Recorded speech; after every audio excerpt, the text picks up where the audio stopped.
Well, I think this is when the season ends. I mean, the first thing that we always do is do a much more in-depth study. And the thing that stood out about our year was uh, there are always a number of factors, but none more important than our depth. So, for instance, if you want to go back and look at our start, and now I don't have the numbers in front of me, but I think we were 14-8 out of the gate, and we were pretty healthy. Okay, and so depth in this league is many things, but it starts with having five legitimate starters. And then to me, a good guy off the bench is a guy that's good enough to compete against starters for a number of games in case the starter goes out. So, for instance, I'll use Ramon because we had him before. One of the reasons, and I can get into other more specifically, one of the reasons why Ramon is important is, just like he's done the last 2 years in Washington, is if Kemba's out for 4 or 5 games, Ramon can physically strength, quickness, and game. He can play against starters in this league. If you want to go back to 2 years ago, his best stretch of play, where we beat Portland, the Clippers, one in Denver, was when Kemba got hurt for 2 weeks. So that's important. And then you need to have guys at the end of your bench that are good enough to come in and be factors in games. So if you want to go back to our whole season, and if you're going to have a good season or come close to reaching your potential at a team, Spencer Hawes helped us win a number of games. Okay, he wasn't an every night rotation player, a lot because of injuries, but go back to the game in Orlando. Brian Roberts helped us win a number of games. Okay, he wasn't an every night rotation player, but anyway, that's true depth. All right, if we aren't able to make the trade for Marco, I'm sorry, I'm going to go back. So if you look at the middle part of our season, I think we're 10-18. In the next 28, we had injuries. Al didn't play, I think, 2 of those games. Nick missed 9. Jeremy Lamb had a good start. He missed 9. So if you look at it, and so what happens, okay, even though Al was injured a good part of the year, Al's a starting talent player still in this league. Well, when you take him out and everybody has to take a step up, there's a big difference between playing well 1 out of 5 games than it is every night. It's a big difference, okay? So you're taking a rotation player out of the game. We struggled without that. And then once we made the Courtney trade, if you look at the last 28 games, or last 32 actually, Courtney played 28, Al came back. We're 24-8. Well, look at it. Look at that team. It was all, as much as anything, it was depth, okay? We have a very good starting lineup. We don't have a superstar player. It changes everything. Depth is critical for us. If we don't make the trade for Marco, especially with the money that those guys end up getting, we would be sitting here today saying, geez, I hope this guy can do this. I hope this. Listen, I know Marco can come in here and play very well every single night against every single team, okay? At 22, there's no way you're getting that. You're just not. So, at 22, if you look at the guys that are out there, you're going to get a guy that you hope can play in probably 3 years. And so you're taking again, if until you do the study of why, and you realize how big a deal depth was, the Bellinelli trade set the whole thing up. I think that Rich did a great job here. I feel that depth was a strength last year. It can be again. But it was all set up by making that trade.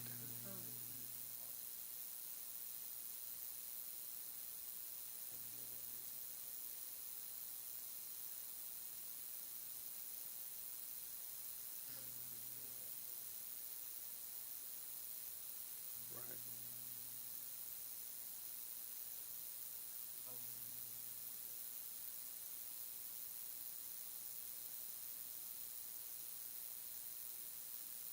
Well, I think that uh, one that'll play out.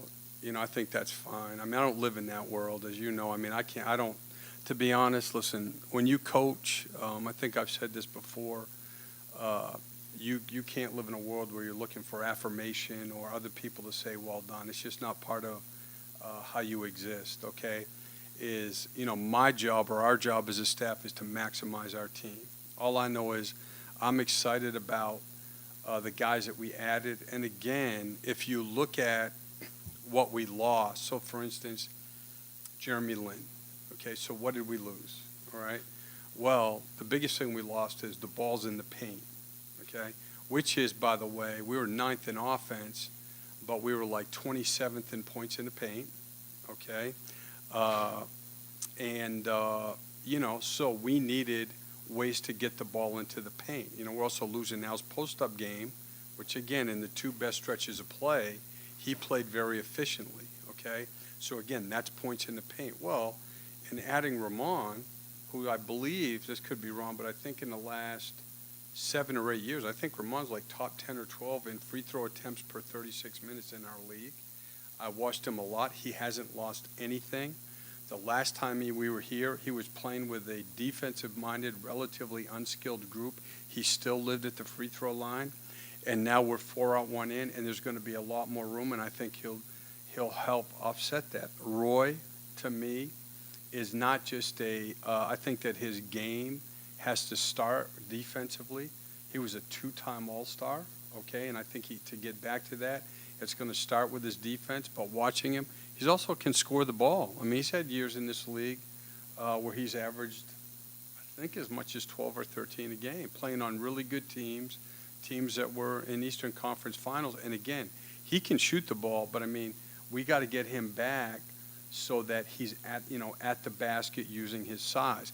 So you also have to look at weaknesses of your team, and I think that getting these two guys helps that. The other thing is with Marco's going to get the ball going to the basket. He's a pro offensive player, and he can play in a pick and roll. He can play in a dribble handoff. He can play off screen, but he's an attacking player. So it's not just are they good players, it's how do they fit. And I believe those three guys fit well into what we needed.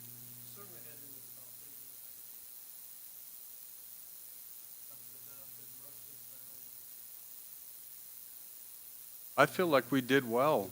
I mean, listen, it's definitely, people can keep saying, well, it's a good place because they're all going to get paid because they all played so well. Well, that doesn't help us, frankly. So, I mean, you can feel good about the guys. I'm happy for those three guys, all three of them. Great guys, professional. They did a great job for us. And that's what this is all about. When you play well, you should get paid, and they did. But it's a lot to, listen, just look at their numbers. It's a lot that we have to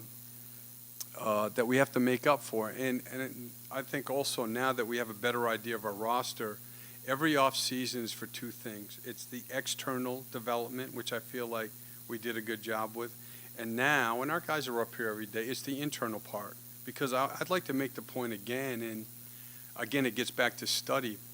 The biggest difference in our team from last year to this year was the defense was still top 10, ninth. Okay, so I know there's a lot of talk about basket protection. We didn't have a rim protector. We're still an elite defensive team.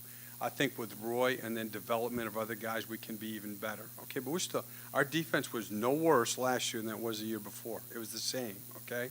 But our offense went from 27th to 9th, okay? Well, again, those are the facts. And the offensive part, though, everybody talks about the new guys that came in.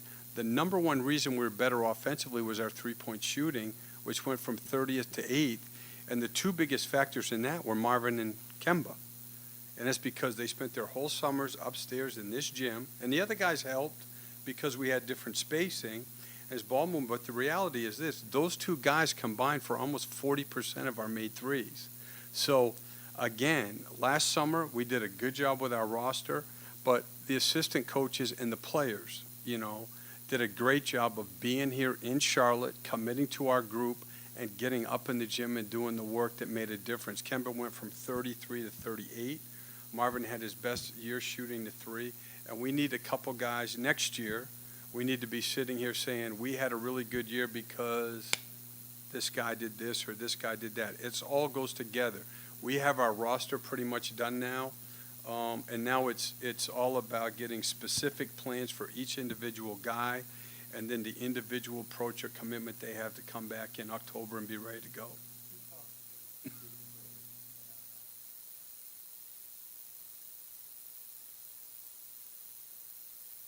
Oh, Oh, definitely. Yeah, definitely. I mean, listen.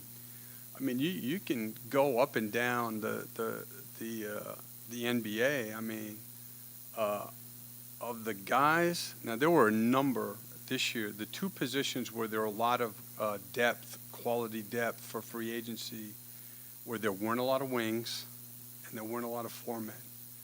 That's why, getting those two guys back was critical because there were not a lot of other options there, okay? But there were a number of very good point guards, okay, depth-wise, and there were a number of very good centers, okay? And if you go down the list of centers, none have had the career that he's had. None. Two-time All-Star. I mean, he was a starting center and centerpiece of a team in Indiana 3 and 4 years ago that went to the Eastern Conference Finals, and they were, I don't even know if they were middle of the road offensively. It was all about their defense, and they built their whole defense on funneling the ball to him and saying, go ahead and score. And he didn't just do it now. He's not, the misconception is he's a big guy that's a plotter. That's not at all the case. Watch him. Watch him. He's always in great shape. He plays with great energy. He can get up and down the floor. I mean, go watch the Miami series. They never had to take him out playing against Wade and LeBron at at the height of their career. He was in there changing shots at the basket. So, the last couple years, and he'd be the first to say that, haven't gone the way that he's wanted them to. He's a great worker. He's got high character. And I watch him. He hasn't lost anything physically. So I think he would tell you maybe he's lost his way a little bit here or there. I think Patrick can help him a great deal. And I think that he can get back to that guy. I mean, he was the premier rim protector in this league. He wasn't just good. I mean, talking about a guy who did it in series against great competition. So I think that potentially it could be a great pickup.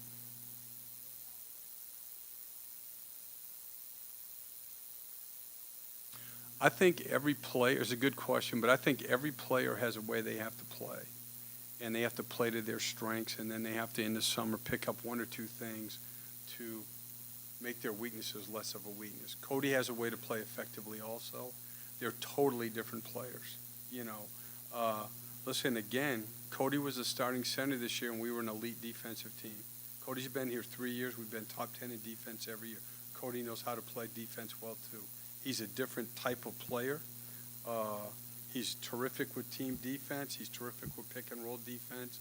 But I think Cody has to play the way Cody plays. And then he'll tell you my conversation with him is I think Cody can come back here and be a knockdown 18-foot jump shooter, which will change his game, okay?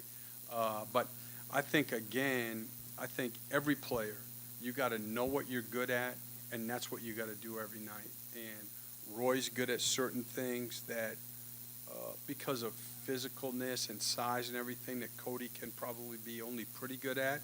And then Cody has things that he does that other guys aren't going to be as good at. But you got to play to your strengths. You have to worry about your game and then play your game.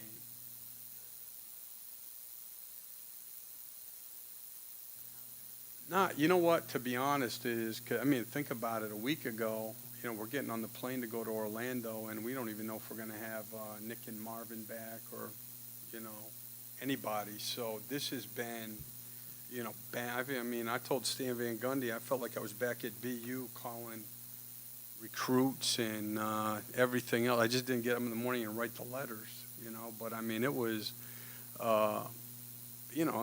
think about it. 5 of our first 9 guys are free agents, and we have a couple other guys, too. So, it's been quick, but I'm really happy with the guys we have. Again, I think they address in many ways, potentially the needs that we'll have with the guys that we lost. And then the other part of it, which I think all of you know is, it's a big deal to have the right kind of guys. These guys are high character guys who I believe are committed players. And there's nothing more important than that.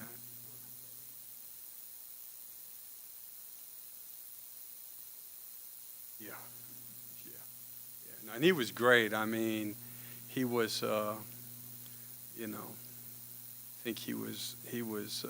I think to be honest, all of them, I think the other part of it is I think that we're at a point now where if we can continue to take step forward, that guys are getting more excited to come here to play, and that's a big part of it too. I think the work that our guys have done, they want to play with Kemba, and guys will want to play. Nick's the kind of guy you're going to want to play with, I think, and we have those kind of guys, and that's how you build, a sense of continuity. You got to be able to get good free agents, and you do that by winning. I think we're on our way. Listen, bottom line is, though, you can't run from the fact that, you got to win a playoff series or two. We had a good year, and yet, I still hear them talking about it, and I still wake up at night. If we win Game 6 here, we're still in a different place. We did a good job, but, the NBA is about winning in the playoffs. I don't want to dwell on that because I think our guys did a great job, but they know you can't run around and say we did good in this league. This league's about winning it, number one. But you can have fun and you can get better. We got to win in the playoffs. You know what? I'm going to have it on my computer. I've been doing so much with free agents that I know he had 19, I think, last night. Listen, I'm going to tell you, people are going to love watching him play. I don't think they understand how good this guy is. I'm going to tell you right now, he can pass. He has versatility offensively. He plays with great offensive energy. And the other thing is, he's a big, strong guy, for a perimeter player. I mean, he played some point guard at San Antonio. I mean, I know he's not coming off a great year, but this guy's a really good player. He's a really good player.